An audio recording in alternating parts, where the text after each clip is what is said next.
Бәріне сәлем. Мен бүгін Подзаң қаласына барайын деп жатырмын. Ұйқыдан кішкене кеш тұрдым, бірақ бірне түсіріп үлгеремін деп ойлаймын. Өйткені ол Подзаң Берлиннен 1 сағаттық жол жерде. Кішкентай қала, бірақ үлкен замок, дворец дейтіндер көп дейді. Сондықтан соларды түсіріп көрсетуге тұрсам.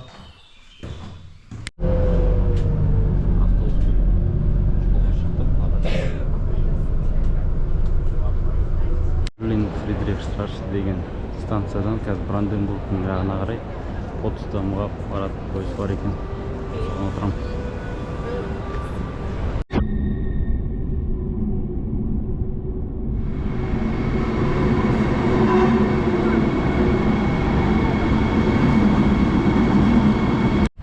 Потсдамның вокзалы.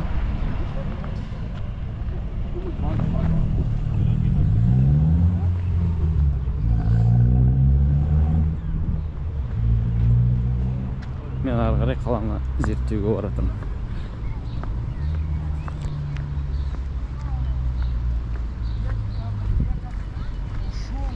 Ушел, потом вышел в поле. Орыста жүрмін. Қазір мен Барберини музейін көремін, Рюсак жолда.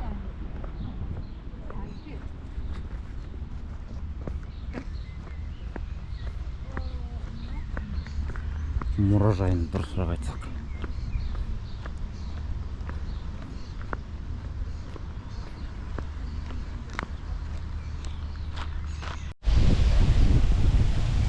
Жолда кішкентай өзен бар екен. Соның бойында қайық бар.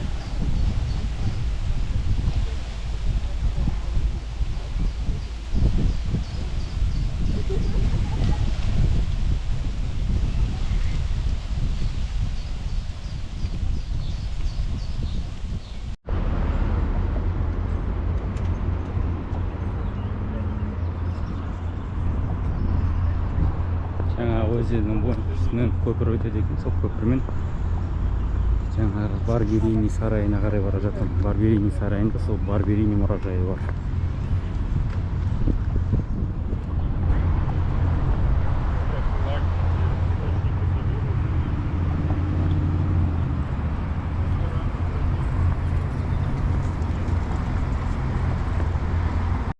Алдымызда міне көк шатыры бар, ол әулие Николастың шіркеуі екен. Қазір сол жақты көріп барып келеміз. Ал мынау аса қызықша түсті келген ол City Palace дейді, жаңағы сол қаланың орталық ғимараттарының біреуі шығар. Әкімшілік па сонда бірдеңе. Кісілер тамақ ішіп жатыр.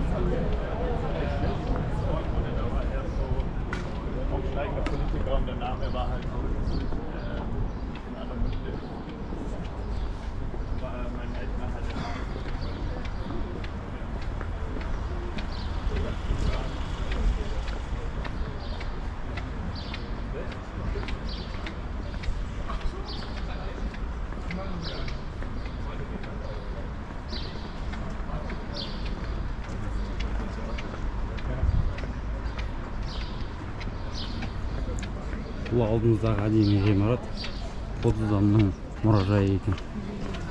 Потсдам музейі.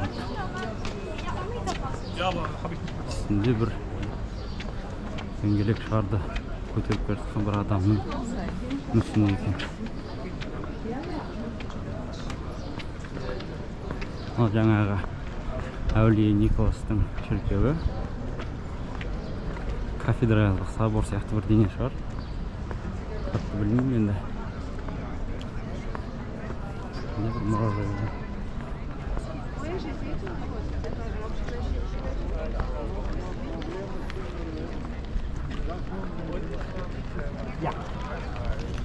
Міне мынау жаңағы Барберининің мұражайы.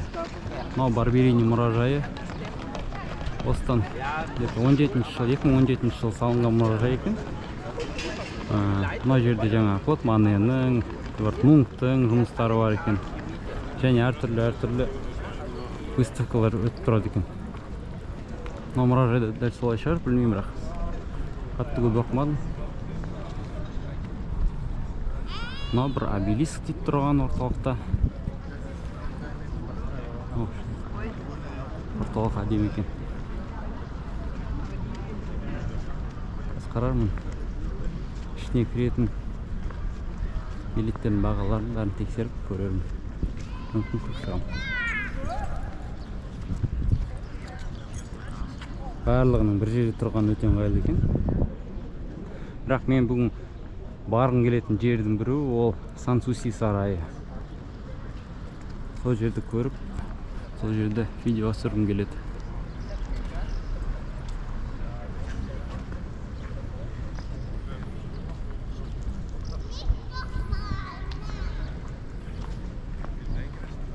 Суретке түсетін бір. Ол мен. Старкенд.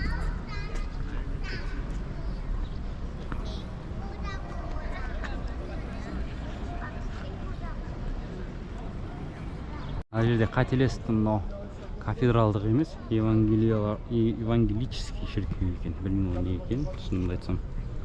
Жаңағы осы қаланың бір символдарының біреуі екен, Потсдамның.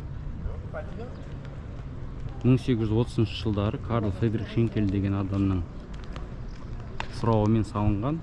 Бірақ ол екінші дүниежүзілік соғыс кезінде бәрін сындырып, қиратып, содан кейін 1981 жылы қайттан оны жаңағы дизайн бойынша қайттан салған, дәл осы қалай болған сияқты болып. Мына жерде тағы бір ремонттық жұмыстар жүріп жатыр екен. Қазір ішіне кіріп қараймыз.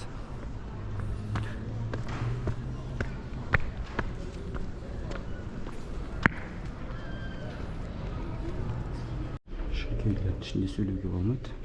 Қарайық, не бар екен.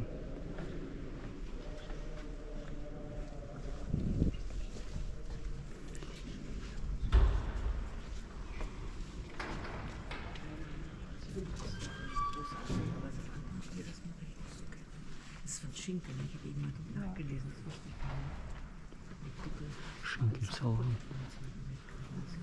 Қандай үлкен әдемі орган тұр.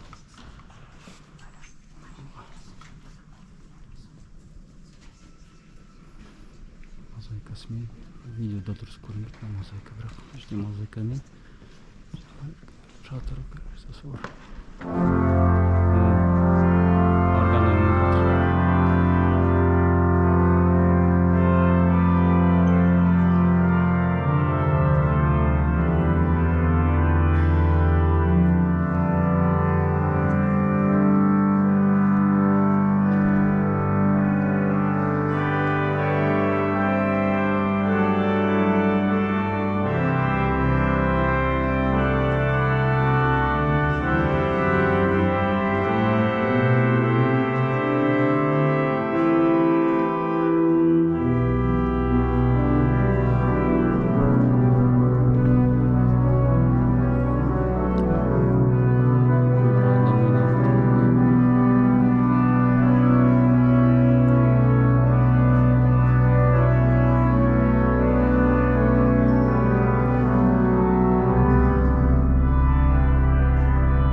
өте әдемі шіркеу екен. Іші жаңағы органның ойнағанын айтсайшы, бізге прям повезло деп айтса болады.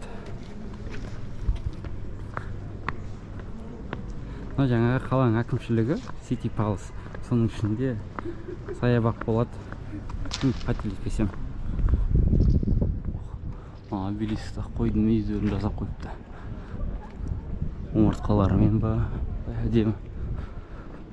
Сол сарайшықтың ішінде.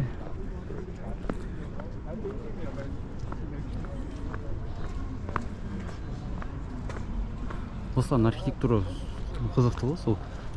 Әрбір ескі ғимараттың үстінде бір әртүрлі адамдардың мүсіндері, жаңа құдайлардың бірдеңелердің мүсіндері шығар, бірақ жаңа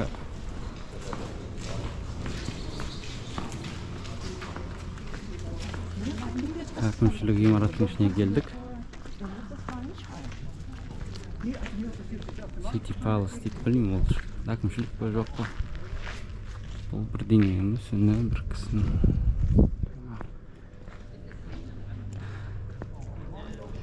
Мынаның соңына дейін реставрация жасамаған сияқты, жай өтірік ұқсас фигуркалар жасап қойыпты.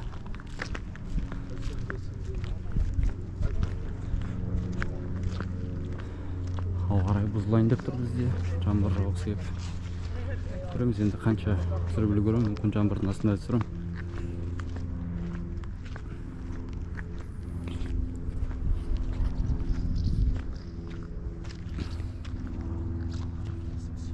Әдемі. Мен жүрген алаң жаңа Потсдамның ескі алаңы деп аталады екен. Осы жерде жаңа сол Арбелини мұражайы, Потсдамның орталық мұражайы, жаңа евангелиялық Павлий Николастың шіркеуі және ескі қалалық әкімшілік. Қазір көрейін, мүмкін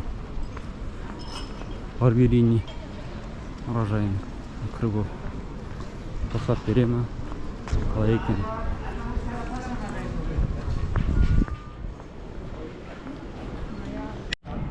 Мұражайдың ішіне кірудің бағасы 18 евро екен. Мен ойладым, осы жолы кіріп қарамармын, келесі жолы әйелім екеуміз келген кезде қарармыз. Содан соң күтермін. Қазір сол мұражайдың алдында бір қызық мүсін тұр екен, соны видеоға түсіргім келіп тұр.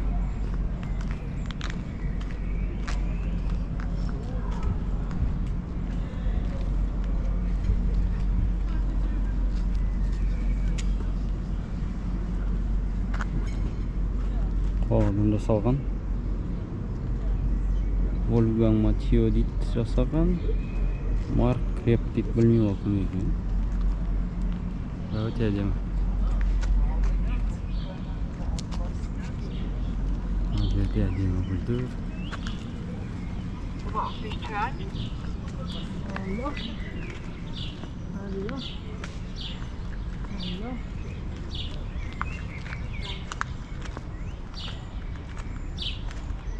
Мұражайдың сырты және астындағы орналасқан аумағы өте әдемі екен. Бірақ енді келесі жолы ішіне кіремін. Қазір мен Сан-Суси сарайына қарай жолға шықпақшымын. Ол осы жерден бір 15-20 минут жерде. Сол жерді түсіріп көрсеткім келеді. Өзім де қарап. Өзім Потсдам туралы шын айтса, қатты көп білмейді екенмін, оқымадым. Кеше кішкене қарап шығып едім. Бірақ сол ең көбінесе жазған нәрсе ол Потсдам жаңағы сарайлар, қамалдары көп қала деп айтады екен. Мен ойым шарасы екен.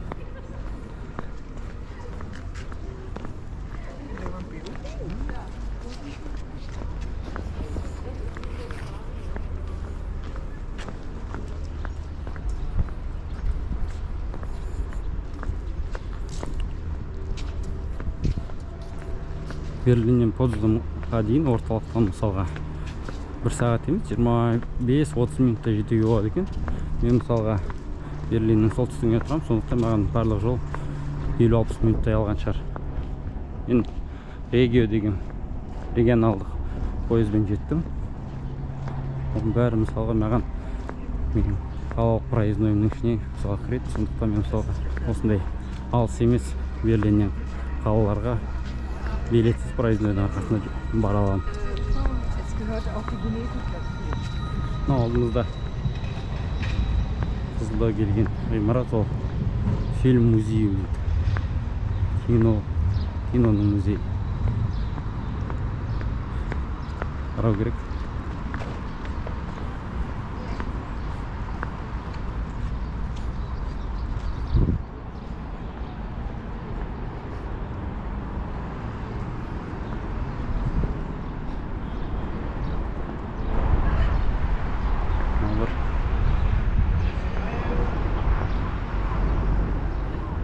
Воротаның бірдеңесі. Алдымыздағы жаңа фильм музейі. Соғыс кезінде шыдап қалған бір ғимараттың бірі сияқты. Түріне қарасаң ескілігіне көру керек. Бірақ есіктер жабық сияқты. Nasıl? Жерде кафе жасап қойыпты. Фильм музейінің ғимаратын. Жарайды. Кафе бүгінгі қызық емес.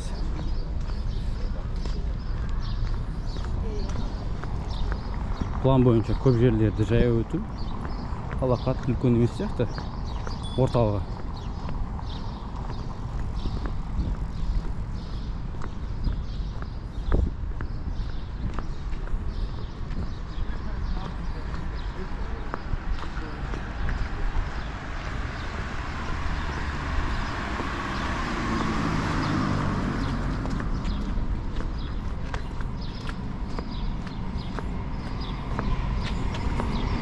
Трамвайлардың дизайны Берлинмен салыстырғанда басқа екен.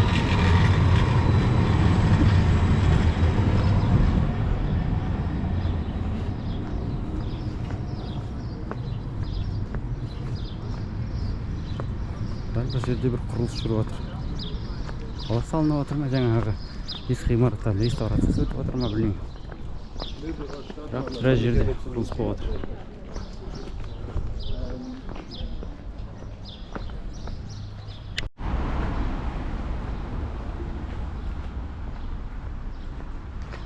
Қала өте жасыл екен. Қаланың 70% осындай жасыл ағаштармен, саттармен қоршалған деп айтады. Википедияны оқысаң солай жазып тұр.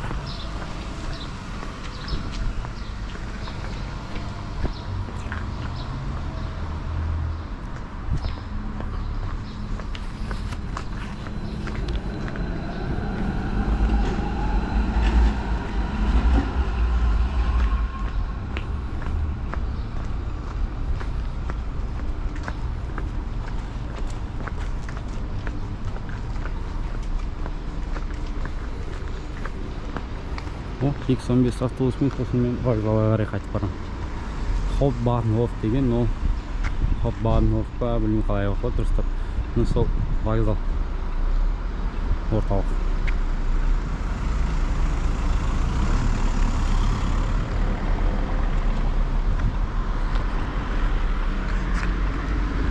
Мына болса, жаңа құлақтар естімейтін, көрмейтіндерге арналған. Оның астында кнопкасы бар, соларға.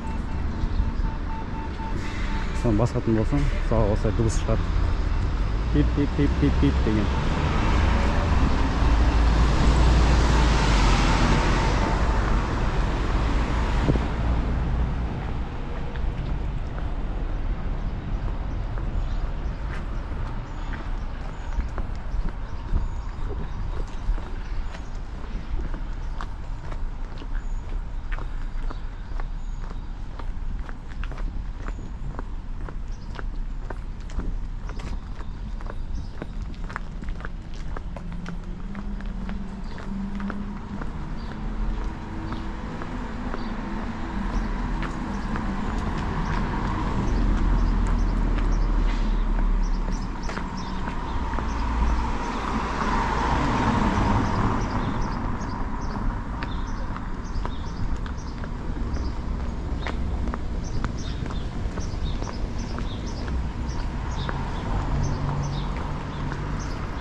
брусчаткамен енді велосипедпен жүру оңай емес шыны керек.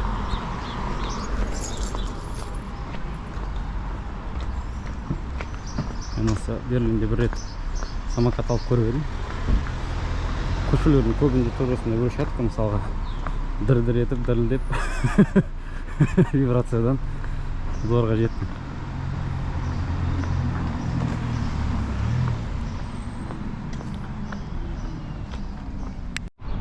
Немесе қызыл өтіп бара жатыр.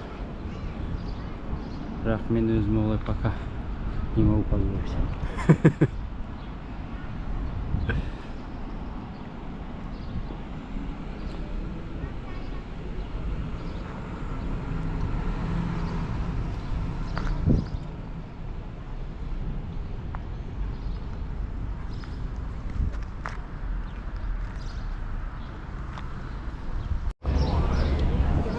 Бір нағыз Европаның қыдырып жүретін көшелері деп айтуға болады.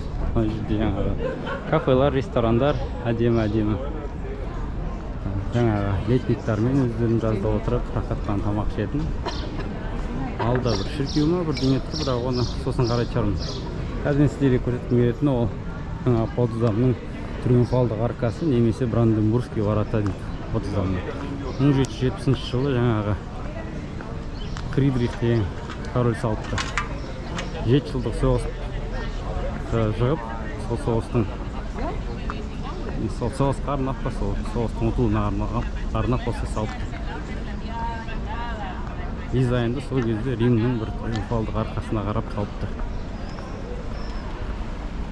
Екі архитектор жұмыс істепті, сондықтан фасадтары екі жақтан әртүрлі дейді. Сол қазір қарайық.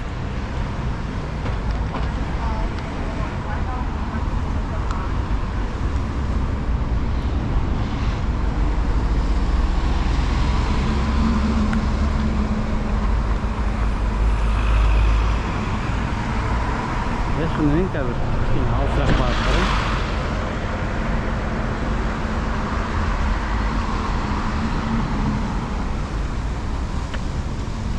Бізде күн мұнда ысып жатыр, 26-25 градусқа жақындап қалды.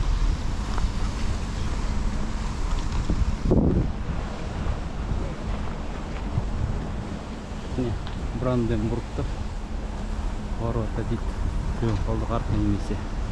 Шынымен екі фасады әртүрлі екен. Оны сол екі әртүрлі архитектор жұмыс істеген себебі дейді. Бізде Қазақстандағындай бір әкімнің істеп кеткен, екінші әкім жалғастырып, екі әртүрлі результат жасағандай.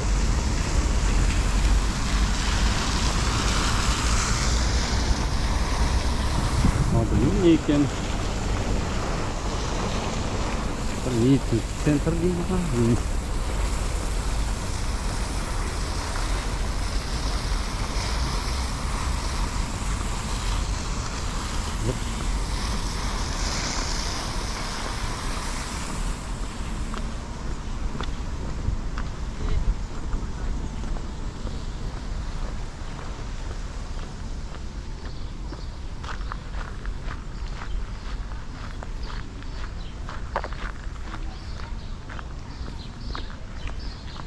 Бір сети турдың автобусын алуды ойлағам. Бірақ шыны керек күн ыстық. Қазір осының ішінде терлеп отырғанша. Және оған қарасаң, мен жүрген барлық жолдарда осындайлар бар екен. Анау жолға Мюнхенда жүрген кезде Татьяна сол айтқан тоже. Біз жүрген жерлер дос деп, өйткені осы жерде жаңағы сети тур өтіп жатыр деген сияқты. Мұнда да дәл сондай жағдай. Сондықтан жаңағы бұрыс жолмен жүрген сияқты.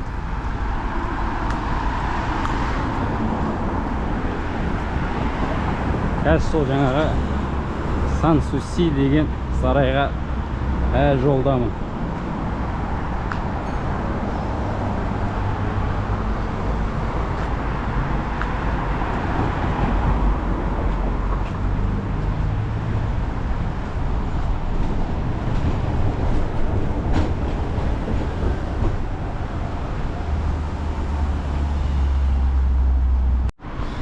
Компания жалға машиналар береді. Үлкен машиналар бар, кішкентай. Соның біреуі мысалға мувингқа арналатын үлкен машиналар, Miles дегеннен.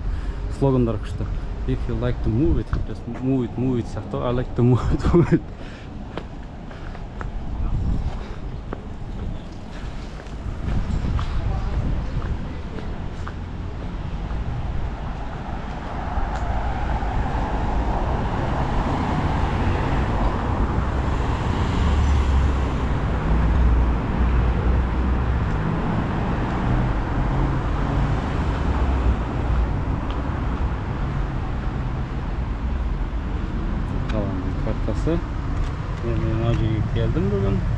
Қазір жүрген жерім Бранденбург тордан өттім. Қазір мен осылай өтіп көшелерге келемін. Парк Сан-Сусиға үлкен парк екен.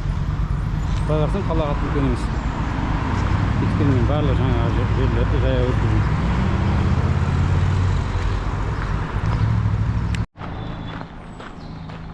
Парк жаңағы Сан-Суси саябағына жеттік.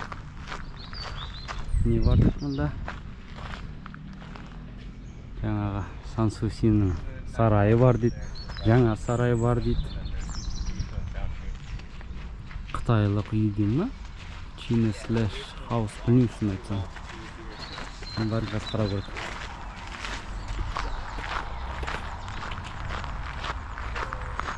Қандай әдемі көрініс болды.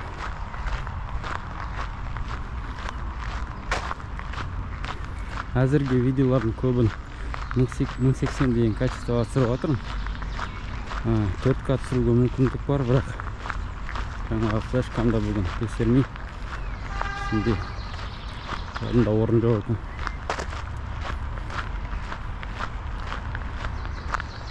Бүгін 1080 түсіремін.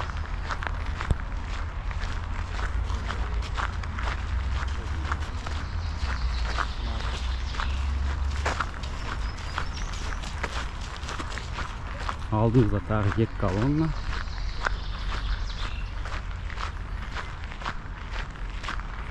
Велосипедтер мына жерге қалдырғанына қарағанда şimdi велосипедпен жүруге болмайтын сияқты. Ja, міне велосипедпен жүруге болмайды дейді. Вороталардың өзі алтын сияқты.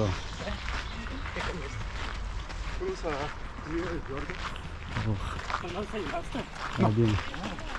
Мына жүргендер қызық жатыр. Қандай жерде жүгіріп жүрсең бір рахат қой.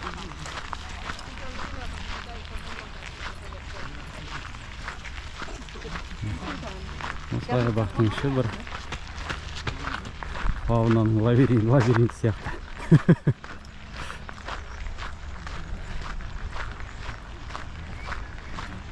Қыз қарайтын дейді. Сонда дейді. Русияның королі 1746 жылы осыны дизайндап Рим империяларының жаңа философтардың және 4 африкандықты сондай стильде киіндіріп, солардың мүсіндерін қойыпты. Неге африкандықтарды қойған екен білмеймін.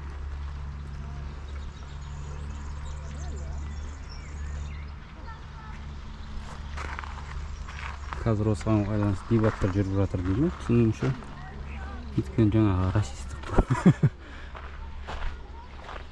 Міне жаңағы бюстар әртүрлі. Мынау гректің бюсті. Жаңағы Африка елдерінің адамдарының.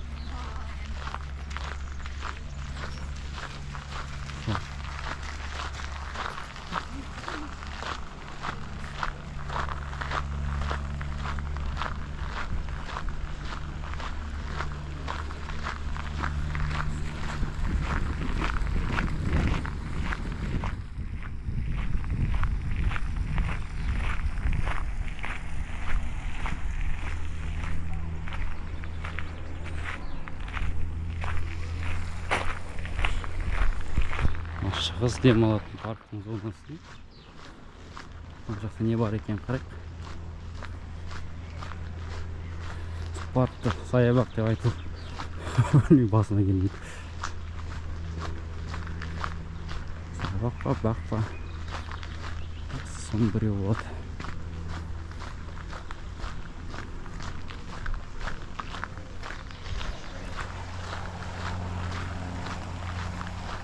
Өзім былай қазақша таза сөйлейтін сияқтымын, бірақ видеоға келген кезде кішкене қиналып қалады екенсің.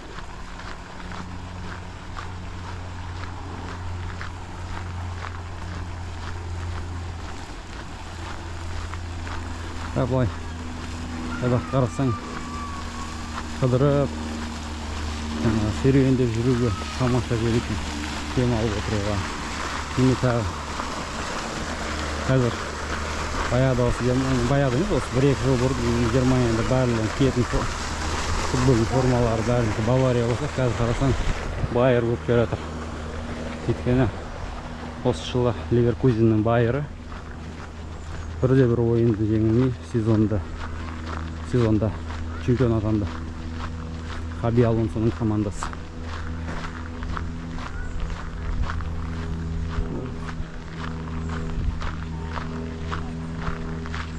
Керемет. Қазір ол жаққа барғанша дейін мен мына жердегі ғимаратты қарап келейін.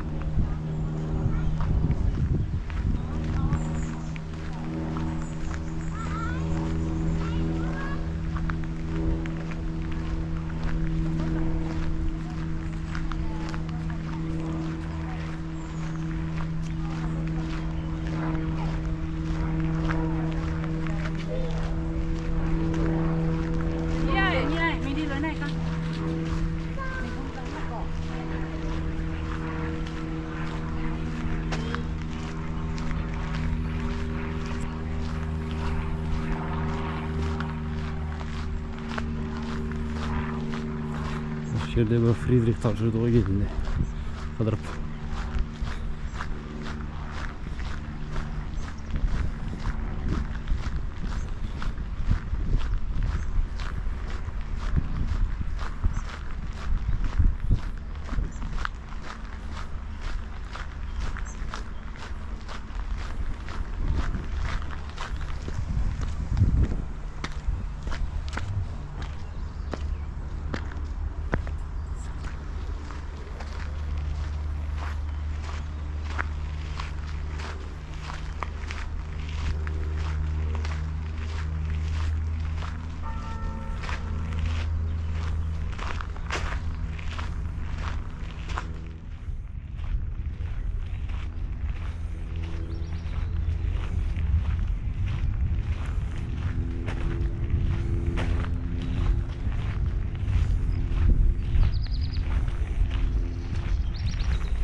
Мына жер туралы ештеңе білмеген.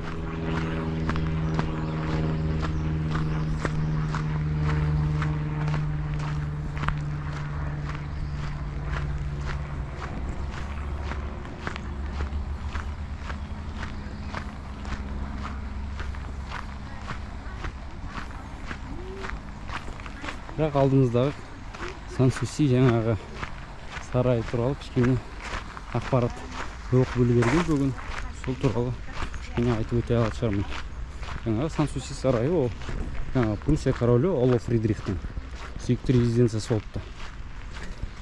Оны жиі Пруссиялы Версаль деп атайды екен.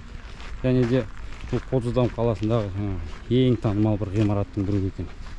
Оны 1745 жылдары өз сызбалары бойынша, басқа бір архитекторлардың өз сызбалары бойынша жаңағы Фридрих құрылысты салғызыпты. Оның архитекторы бір Нобельсдорф деген болып.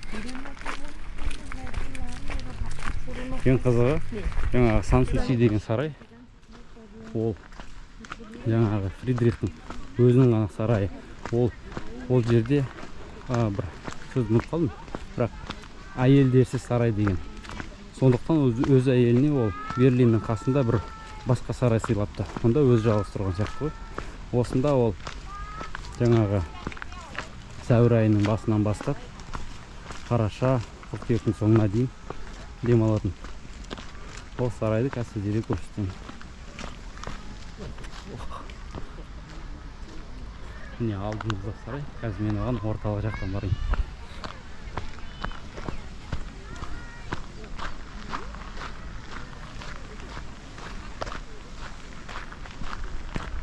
Күн суатыр, мен терлеп келе жатырмын.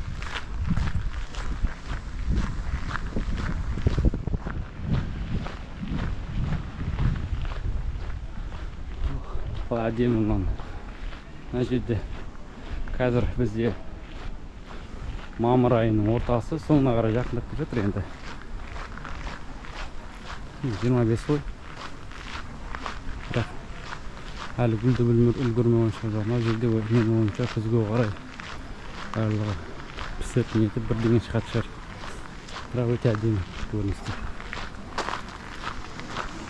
Мына жерде тамаша фонтан. Қараңыздар. Әдемі.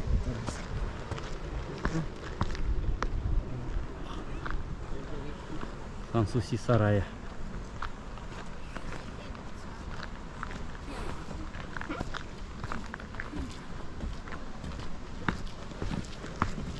Позытанға келген себептердің бірі осы. Тамаша. Санс деген сөздің мағынасы қарау керек.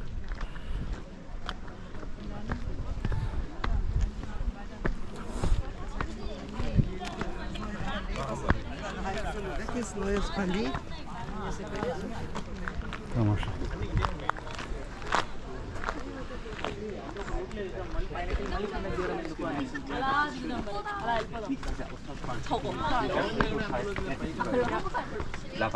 Nee, das ist noch wirklich alt.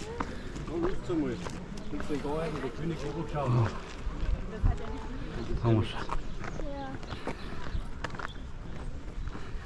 Камераға бәрі сыймай жатыр енді.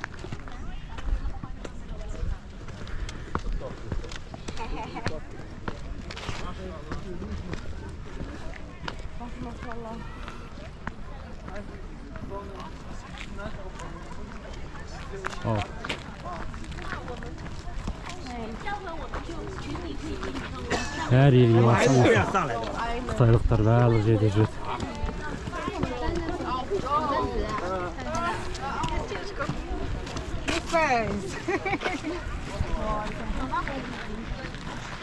Сан-Суси сарайы.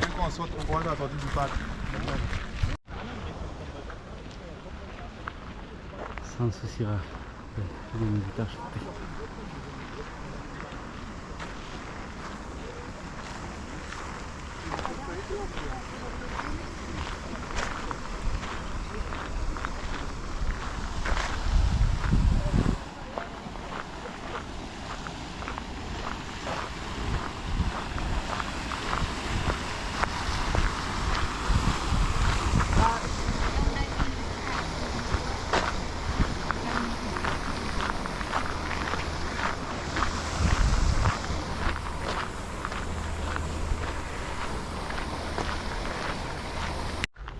Жаңадан бері ойлап жүрмін, қытайлықтар не толып жүруші еді десем.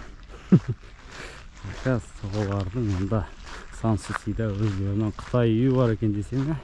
Қытай үйі бар екен реально Позыданда Сан-Сусида. Ол жаңағы 18-ші ғасырда жаңағы Фридрихтің тағысы жаңағы салғаны. Оны бір Готфрид Бюринг деген архитектор салыпты. Ғимарат жаңағы жазғы бақ павильон ретінде пайдаланылған және саябақтың сәнді бөлігін құрайды деп жазып интернетте.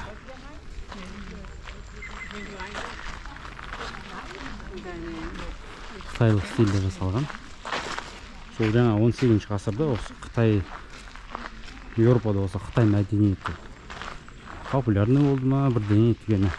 Мен осыған дейін біз Шарлоттенбургтың сарайына барған кезде дәл осылай жаңағы олардың фарфордан жасалған ыдыс-аяқтары, әкелген әртүрлі суреттері болып жатты.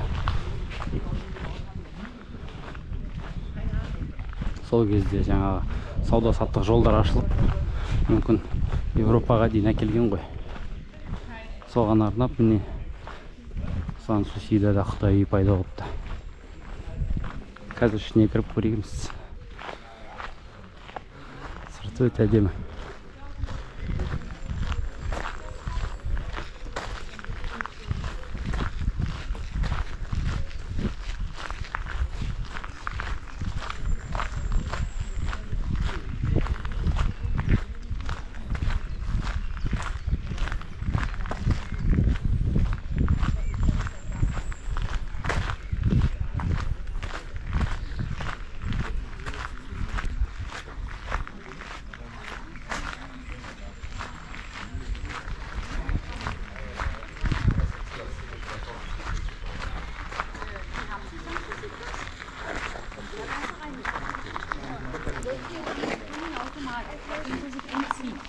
Enter? Ticket? No? Oh, Automatic. okay. Аның ішіне тикетпен ақыру болады. Мен тикет алмаған мана. Жарайды енді ішін көрсетіп бермін. Бірақ сыртына екі рет айналып көрсеттім. Тикет no десем no деді ғой.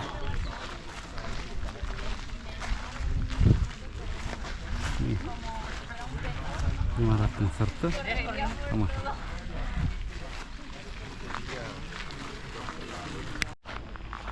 Қарап отырсаң жаңағы Руссияның королі Фридрихтің, екінші Фридрихтің өмірі рахат болған ғой.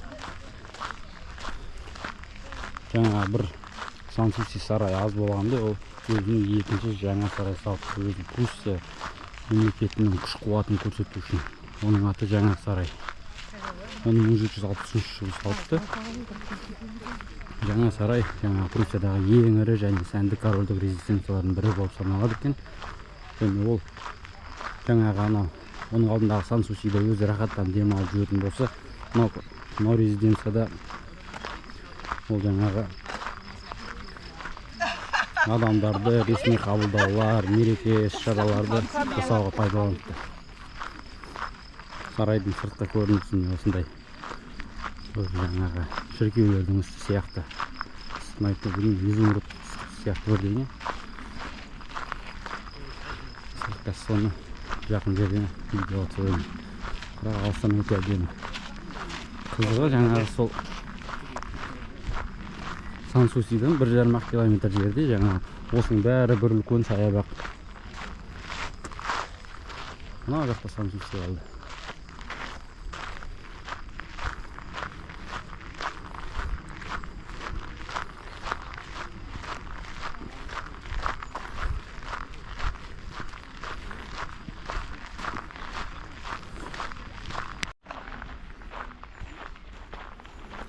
Сарайдың ішіне тағы кіретін енді мен тикет алмадым. Білмеймін Сан-Сусинікі бір екен. Ойлағым ғой жаңағы тикетпен, бірақ Сан-Суси ғана көріп шығардым деп. Былай қарасаң, Қытай үйін көре алмадым, Сан-Сусинің ішін көрмедім. Мельница деген сияқты соның бәріне бір билет алуға болатын сияқты. Бірақ аның ішінде жаңа оқыған бойынша мәрмәр залы болыпты, жаңағы өзі корольдің ұйықтайтын бөлмелері және де қонақ қабылдайтын резиденциясы болыпты. Керемет.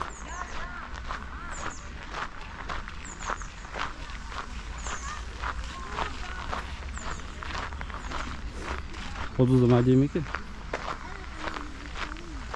Мен бір ескілеу онша емес қалады ойлағым, өйткені Берлиннің қасындағы кіші қалалардың біреуі болғандықтан.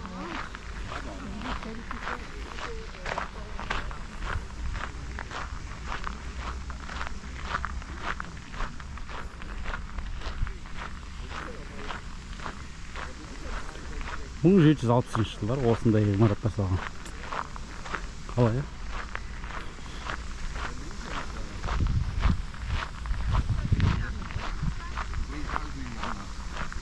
Habe ich auch keine Lust mehr zu telefonieren. Wir telefonieren immer, wenn du mal ein bisschen konzentriert hast.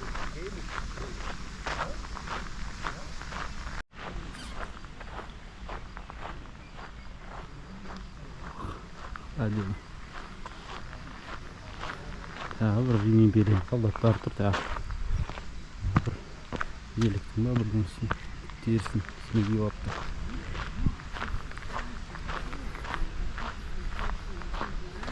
Немесе ол кезде бәрі осы жүрді.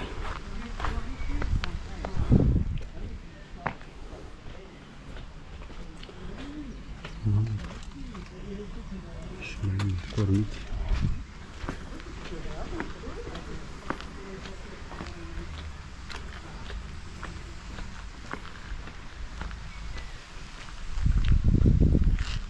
Аңғартын тұрды, осындай көрініс алдында. Қандай рахат.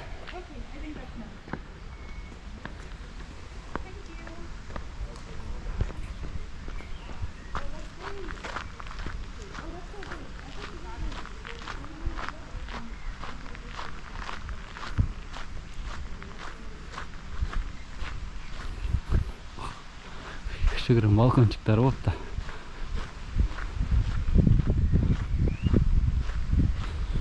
Бар ма екен қазір осы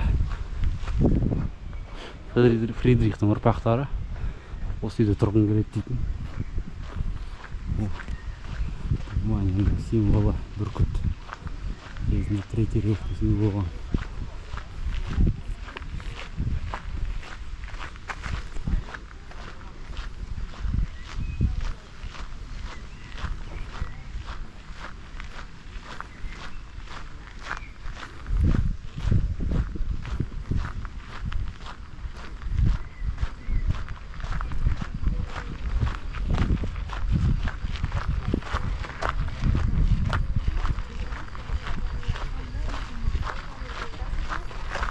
Ух ты! Мына жаңағы көрген жер басығаны екен. Мына жақта ішкі ауласы бар екен қыдыратын. Ох! Қандай, я?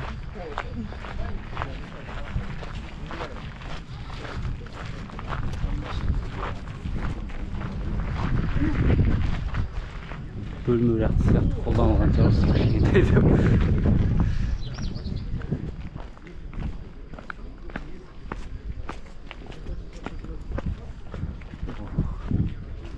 Керемет, тамаша.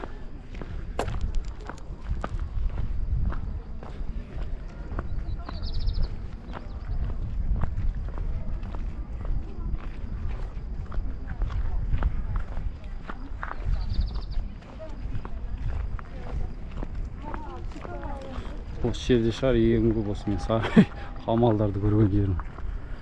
30-ды деп ойламаппын.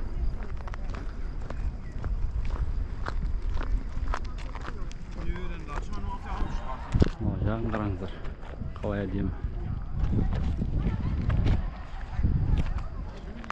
Кімдер шулап жатқан? Туристер ма?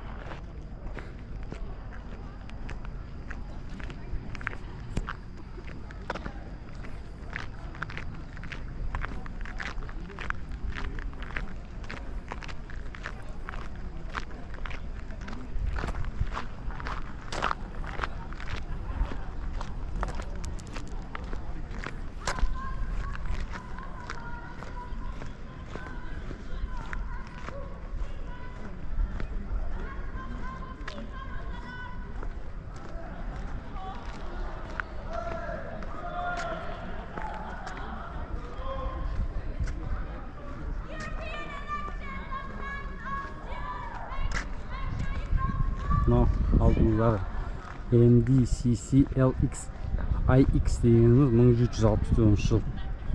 Рим цифрларымен қарасақ. Сол кезде салынған деген сияқты ғой. 1769 жыл. Керемет. Қараңыздар.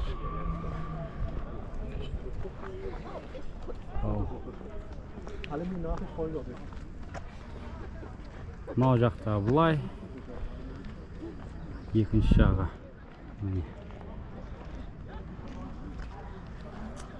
Масқара. Селфи жазайық. Подписка, лайк. Қарай көріністерді қарайық. Қандай бар екен.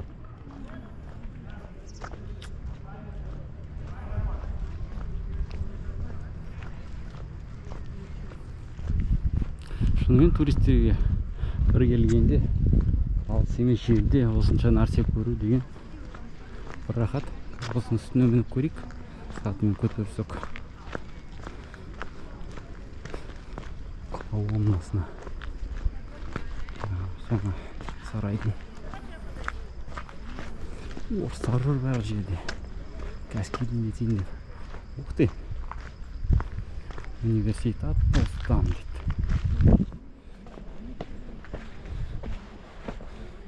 Вентиляция.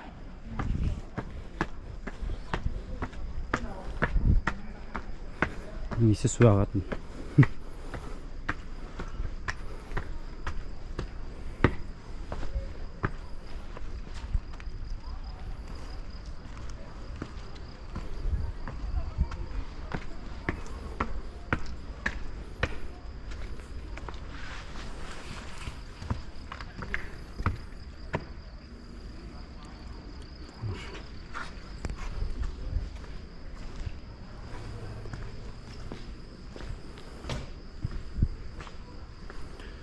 Не такого мотят, но...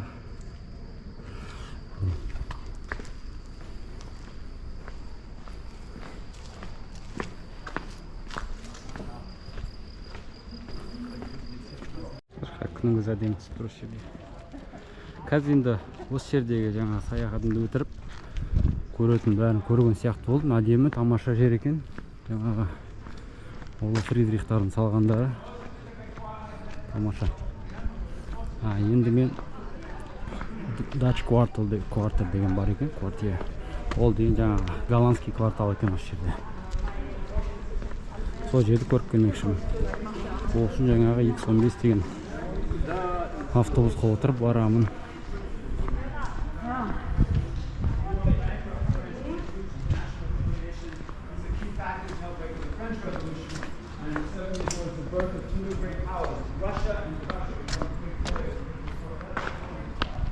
Осы тарихтар, орыстармен тесно связаны өтті. Былай қарасаң. Жақын араласқан ғой. Енді былай қарасаң. Туыстар сияқты болды ма бірдеңе ғой. Мына жақтан қалай баратын қарайық. Ана жерде сияқты аялдама.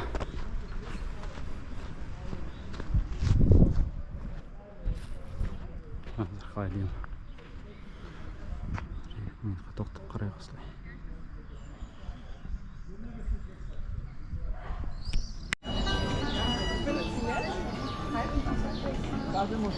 Голландский кварталға бара жатырмын.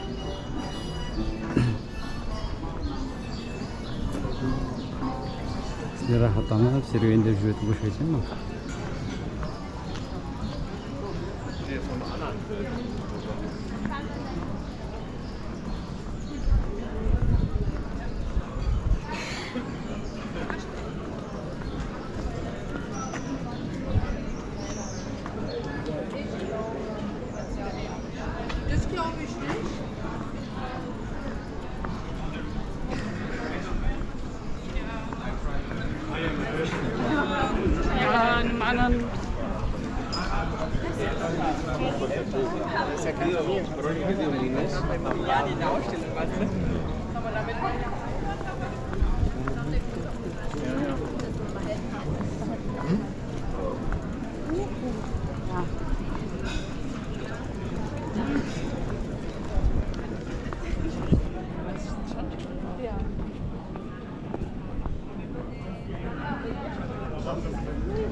Das könnte ich jeden Tag machen. Ja. Nicht 4 € dafür auf keinen Fall.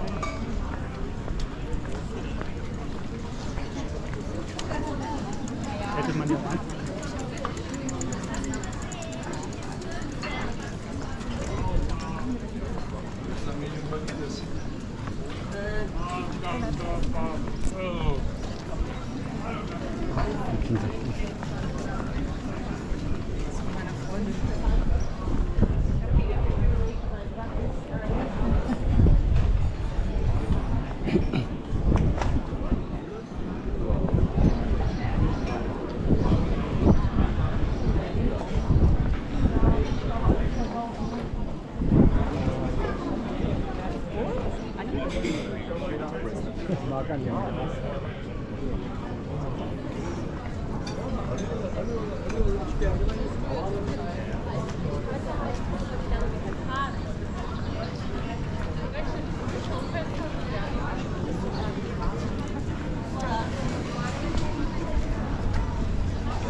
Сындырып кетті. Яқты ма? Май айында арбуздар пісіп тұр. Бәрін жас көріп спаржалары.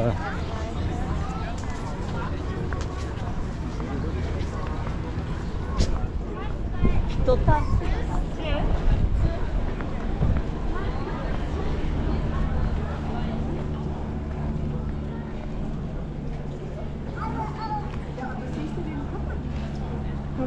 алдымыздағы әулие Павел мен Петрдің шіркеуі екен. Католиктардың шіркеуі.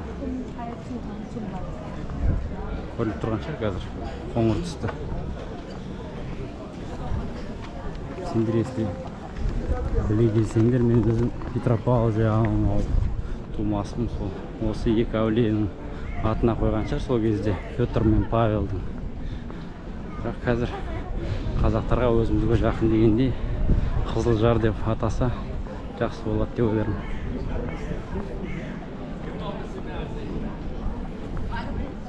Бірақ кезінде осы екі әулиеге арнап қойған сияқты.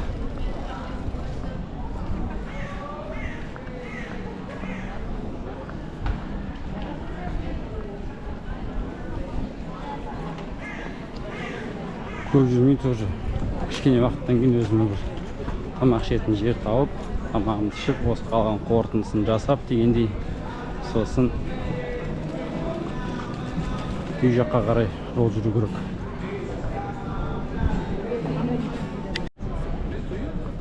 Шіркеуге де жетіп қалдық.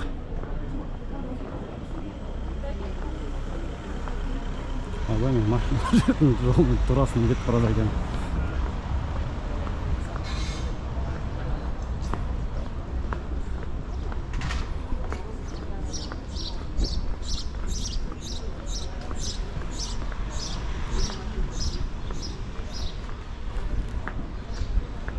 Әулие Петр мен Павел шіркеуінің ішіне кіріп қарайық.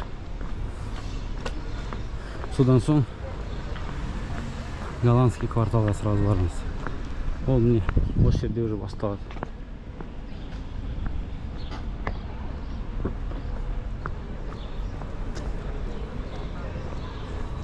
Біраз жер айналып келдік.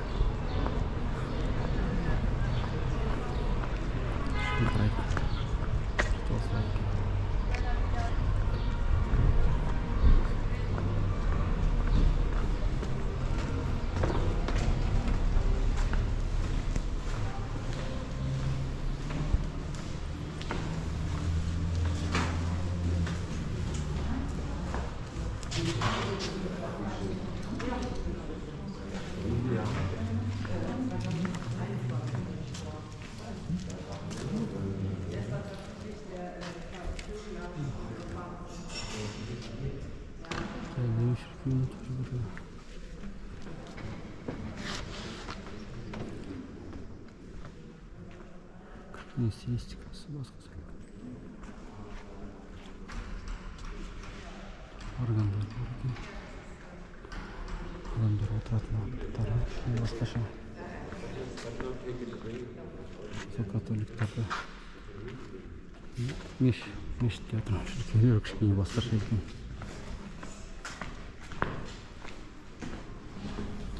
Көп жүрмей қойын ішінде адамдар.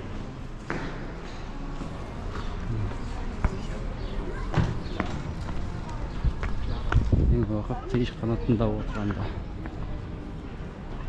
Мен болса голландский кварталды аралап, ол жақ туралы кішкене ақпарат айтайын. Қазір ішіне кірейін. Көрсетейін. Мына жерде бір қызық ворота. Соның қызығы үстінде екі воротаның өтіп баратқан адам сияқты жасап қойыпты. Ал, оны жарайды. Көрерміз. Бірақ мен сізге голландский кварталды көрсетейін.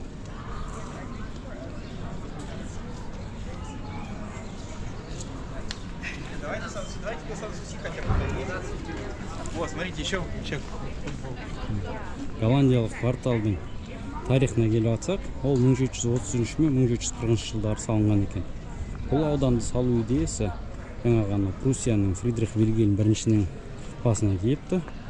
Ол жаңағы қаланы дамыту үшін және қол өнершілер мен саудагерлер тарту мақсатында сол Голландиядан жұмысшылар әкепті. Голландиялық осы кварталдың ішінде 134 үй бар екен. Бұл үйлердің сол ең басты ерекшелігі ол қызыл кірпіштен қаланған фасадтар. Қазіргі күні ол осы үйлерде адамдар тұрады екен. Жаңағы сол Голландияның үйлердің архитектурасы жаңағы ерекшелігі неде? Ол қызыл кірпішті жаңағы фасад және де ақ терезе жақтаулары, міне терезелері ақ. Және үйдің ана крышалары үшбұрышты келген. Қазір күнде осы кварталда былай қарасаң кафе, ресторандар және толған адамдар өмір сүріп жатқан сияқты. Және оқыған бойынша жаңағы осы кварталда жаңағы Голландияның өзінің Рождествосын тойлайды, және де осында жаңағы наурыз айларында тюльпандардың фестивальдары болады екен. Мен өзім Голландияда болмадым, бірақ барсам салыстырып көрермін. Интернетте оқыған бойынша Голландиядағындай сезінесің дейді. Былай қарасаң немістердің архитектурасынан басқа екен мына жер. Міне жаңағы ақ терезелер, қызыл кірпіш. Бірақ терезелері қатты үлкен емес екен. Мен білуімше Голландияда терезелер үлкен, өйткені жаңағы сатып алған үйге мебель, жаңағы кровать, бір шкаф болсын, бірдеңе, оны сатымен көтермейді. Ал осы сразу тереземен ашып сен үйіңе кіргізеді. Сол қызық екен. 134 үйдің 134-ін көрсетіп тұрмын енді, бірақ ана қасына Голландияның квартал.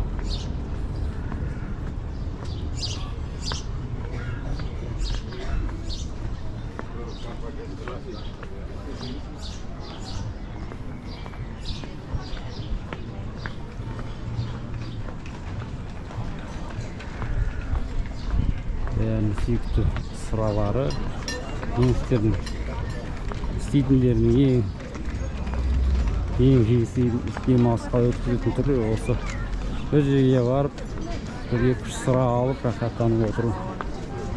Демалыста деген демалыс оларда. Сенбексіздер.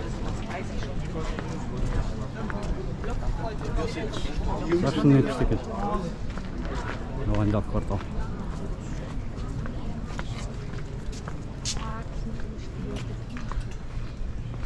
Ал осы жермен енді мен бүгінгі влогымды, жаңа саяхатымды бітірем деп ойлаймын. Осыдан енді ары қарай сапарымды үйге қарай, Берлинге қарай тартам. Оған қазір тағы жаңағы вокзалға барам. Оған дейін бір тамақ жеп алармын. Тамақ жегенім бір сізге қызық болмайтын шығар. Сондықтан сіздер лайк басуды ұмытпаңдар, подписка. Соның бәрі маған білмеймін, сіздердің назар аударғандарыңыз болсын. Рахметтеріңіз деген сияқты. Және де мен өзімнің проектімді сіздерге ұсынып жіберсем, ол ертегілер KZ сайты. Сіздер ол сайтта өздеріңіздің балаларыңызға қазақ тілінде әртүрлі ертегілерді оқи аласыздар. Ертегілер KZ кіріп тұрыңыз. Сау болыңыз.